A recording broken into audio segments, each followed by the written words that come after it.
नमस्कार। हमारे चैनल में आपका स्वागत है। मैं हूं रामचंद्र मौर्य। साथियों, 19 अप्रैल को हुए प्रथम चरण के चुनाव की आहट को देखते हुए न सिर्फ प्रधानमंत्री नरेंद्र मोदी बौखला गए हैं, बदहवास की स्थिति में आ गए हैं और अनर्गल प्रलाप कर रहे हैं, बल्कि आरएसएस भी सदमे में है और 100 साल पूरा होने के लिए जश्न जो मनाया जाने वाला था उसे रद्द कर दिया है। आरएसएस की स्थापना हिंदू राष्ट्र बनाने के लिए 1925 में की गई थी। आज 2025, अगले साल 100 साल पूरे होने वाले थे और आरएसएस इसे बड़े पैमाने पर इसे उत्सव बना करके, इवेंट बना करके मनाने वाला था और उसके लिए लंबे अरसे से तैयारियां चल रही थी।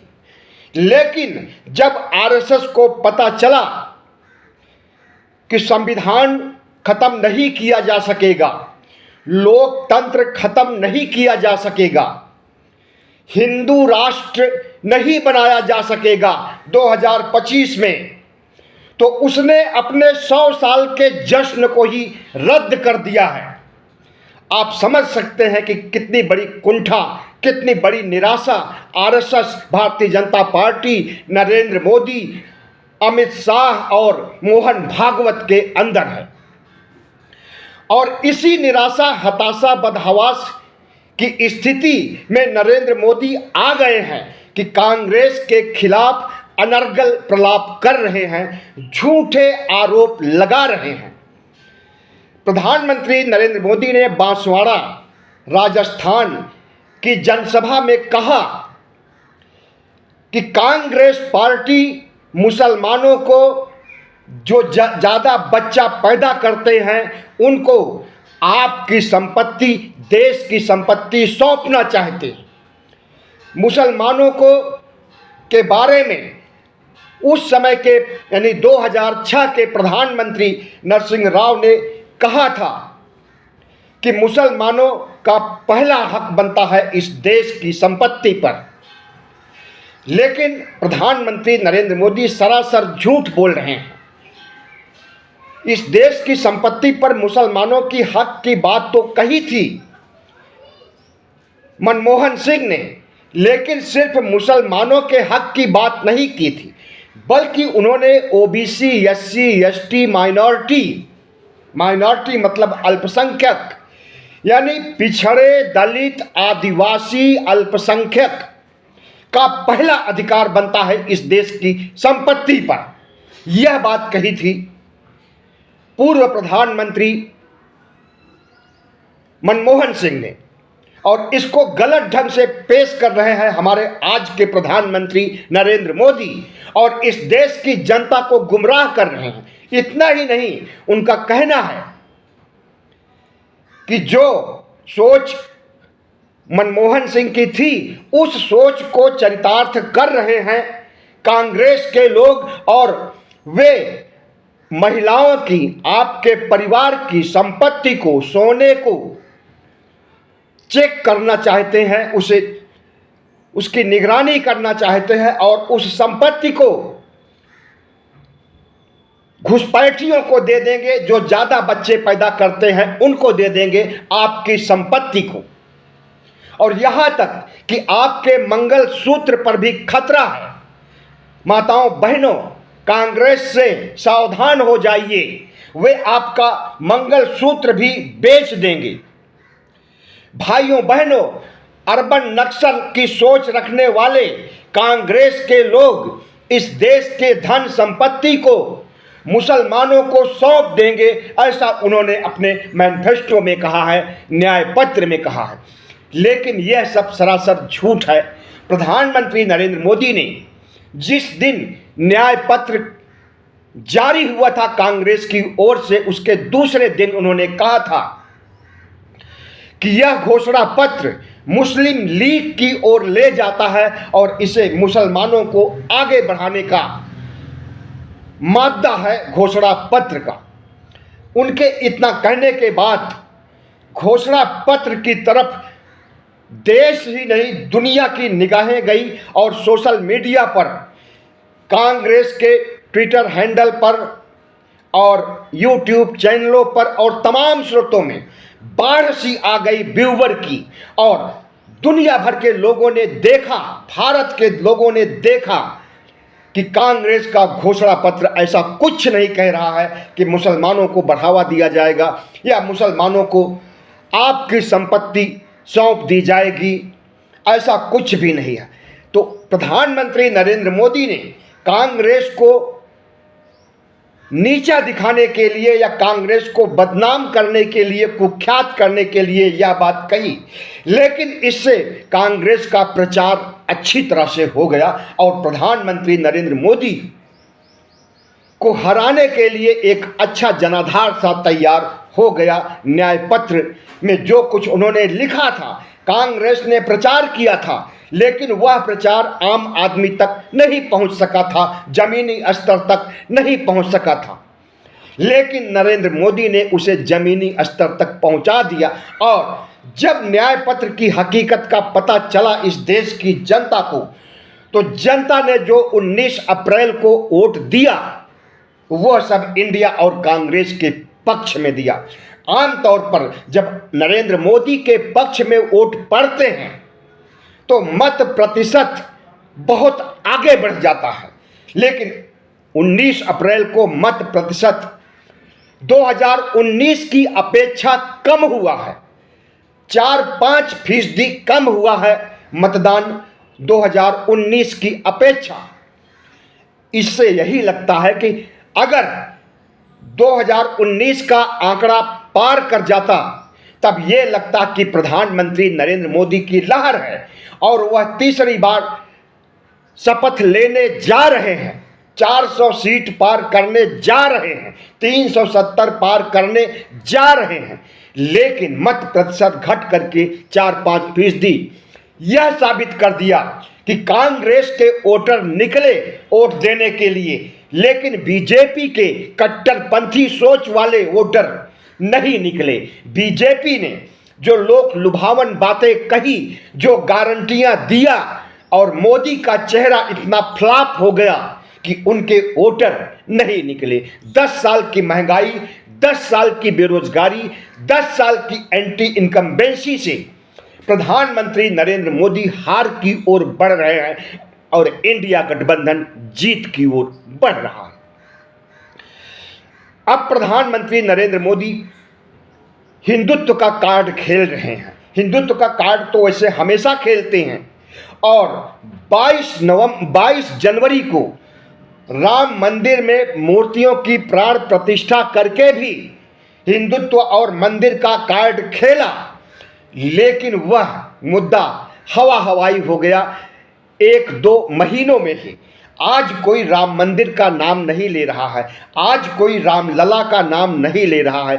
आज अगर नाम ले रहा है तो महंगाई का नाम ले रहा है, बेरोजगारी का नाम ले रहा है, चुनावी चंदे के घोटाले का नाम ले रहा है, प्रधानमंत्री नरेंद्र मोदी के भ्रष्टाचार का नाम ले रहा है। जो भारतीय जनता पार्टी कहती थी कि हमारे राज में 10 साल तक कोई भ्रष्टाचार नहीं हुआ, आज वही पार्टी सबसे बड़ी भ्रष्टाचारी साबित हुई है। चूंकि भारतीय जनता पार्टी सत्ता में है, इसलिए इसके खिलाफ सीबीआई, ईडी, आईटी आगे नहीं बढ़ रही है, जांच पड़ताल नहीं कर रही है। लेकिन जब इनकी हार होगी तो भारतीय जनता पार्टी के दुनिया के नंबर 1 घोटाले, चुनावी चंदे के घोटाले, हफ्ता वसूली के घोटाले की भी जांच होगी और होनी भी चाहिए।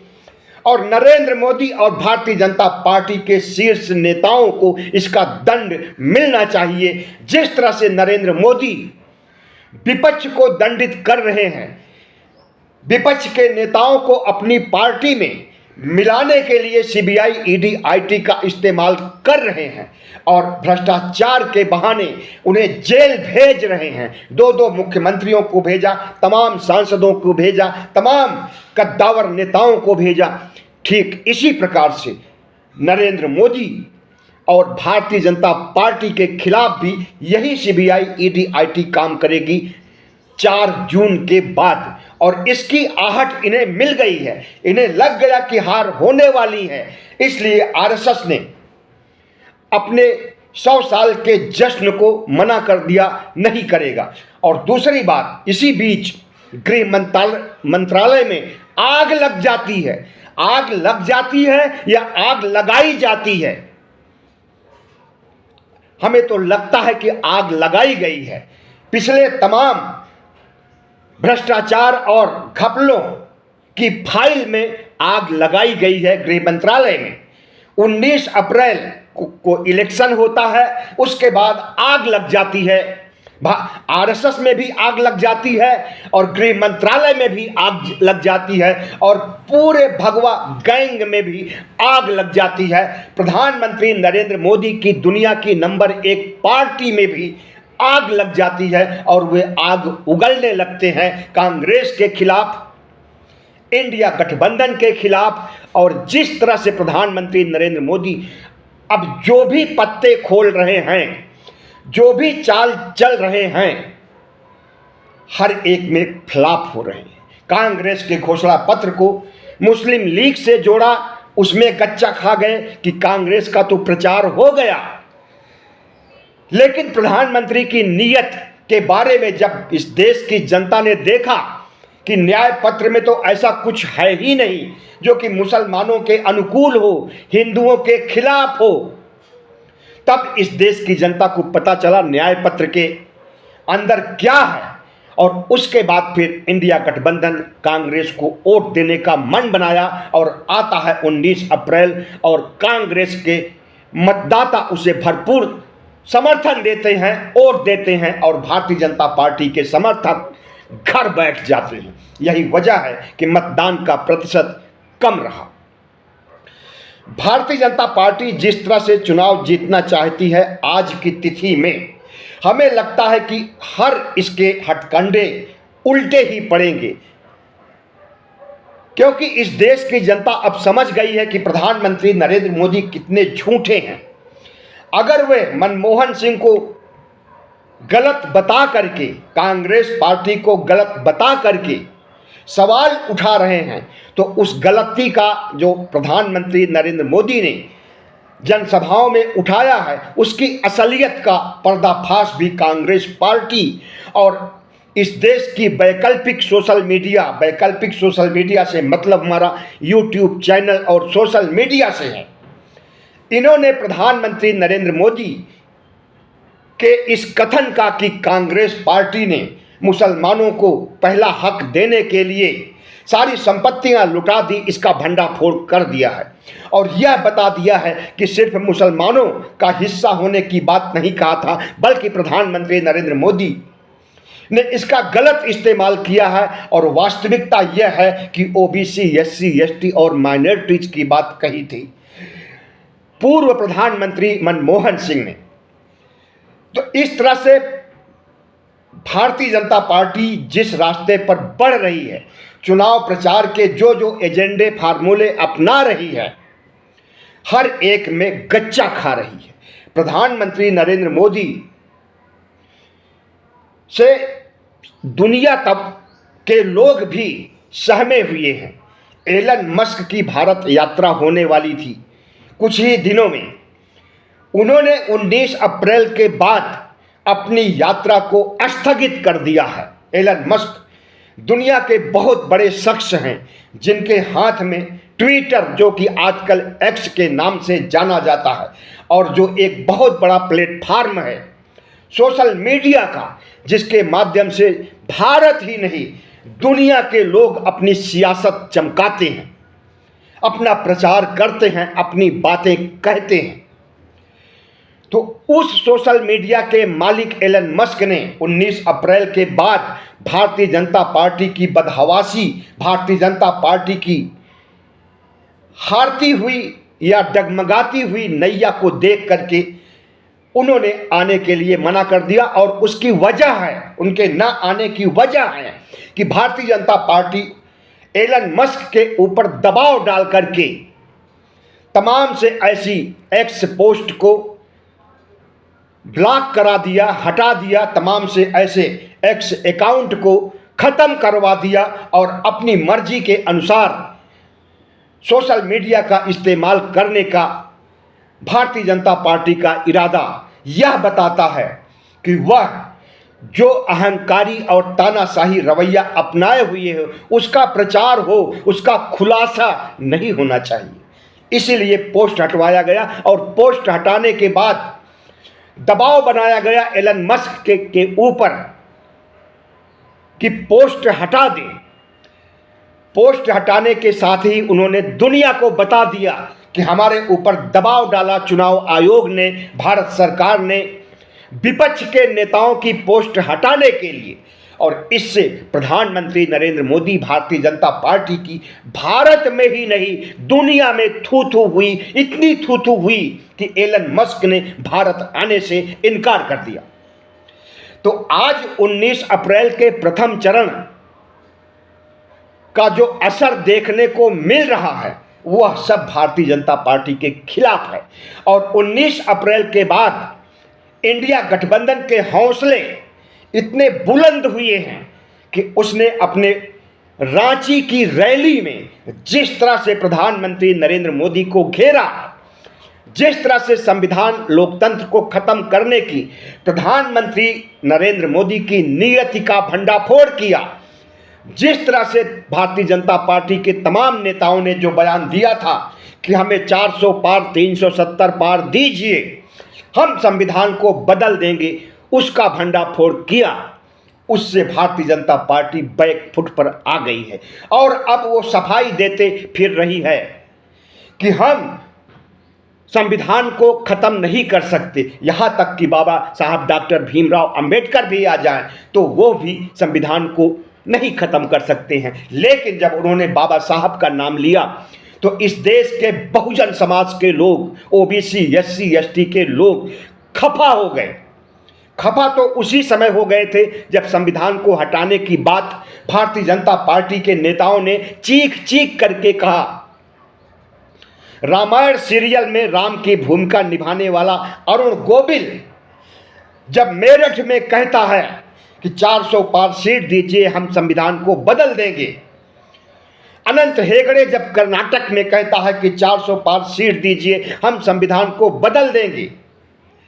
ज्योति मिर्धा ने जिस तरह से कहा कि 400 सीट दीजिए, हम संविधान को बदल देंगे, इसी तरह से लल्लू सिंह जो अयोध्या का सांसद है उसने भी संविधान के खिलाफ बात कही। तो इस देश में करंट दौड़ गया ओबीसी, एससी, एसटी के बीच। और बाबा साहब डॉक्टर भीमराव अंबेडकर के संविधान को बदलने के लिए इनके हर बयान पर इस देश के ओबीसी, एससी, एसटी जो 85% हैं, प्रतिज्ञा लिया 14 अप्रैल को कि भारतीय जनता पार्टी को उखाड़ फेंकना है, क्योंकि यह संविधान को उखाड़ फेंकना चाहती है। जो संविधान की तरफ नजर दिखाएगा या संविधान को बदलने की बात करेगा, संविधान को पर नजर टिकाएगा कि हम संविधान को खत्म कर देंगे, उसको इस देश के ओबीसी, एससी, एसटी, बाबा साहब डॉक्टर भीमराव के अनुयायी ही उखाड़ करके फेंक देंगे।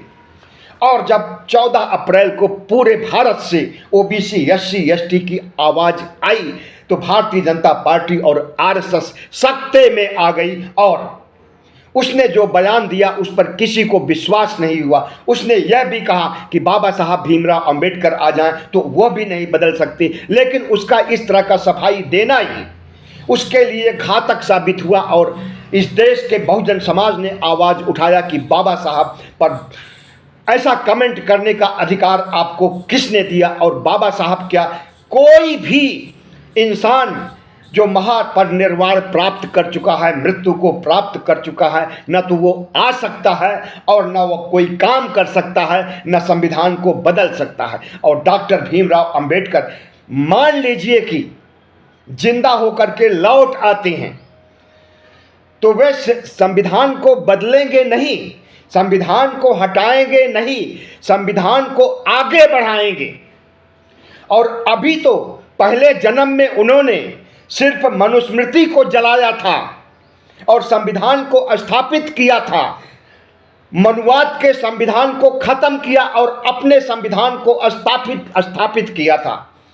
भारतीय जनता पार्टी के नेता अगर कह रहे हैं कि बाबा साहब आ जाएं, तो बाबा साहब अगर आएंगे तो जो आपके बाकी धर्म ग्रंथ बचे हुए हैं उनको भी फूंक देंगे, चाहे वो वेद हो, चाहे वो उपनिषद हो, चाहे वो पुराण हो, चाहे वो रामायण हो, चाहे वो महाभारत हो, उसकी भी होली जला देंगे, उसकी भी लंका लगा देंगे। डॉक्टर भीमराव अंबेडकर वो चीज़ है। इसलिए उन्हें बुलाने की जरूरत मत कीजिए और उनके नाम पर कोई धमकी मत दीजिए और उनके संविधान के साथ छेड़छाड़ करने के बारे में मत सोचिए।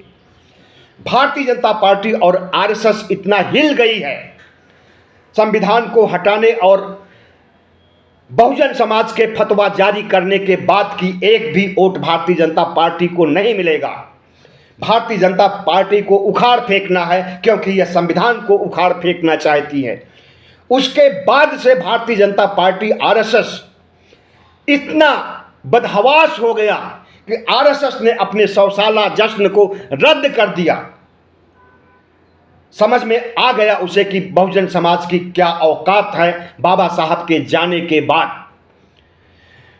और इस देश में जो हमारे 140 करोड़ निवासी हैं उनका संविधान से क्या रिश्ता है, संविधान ने उन्हें क्या दिया है, इस बात को आज बच्चा बच्चा भी जानता है कि पहले मताधिकार का वोट देने का अधिकार नहीं था।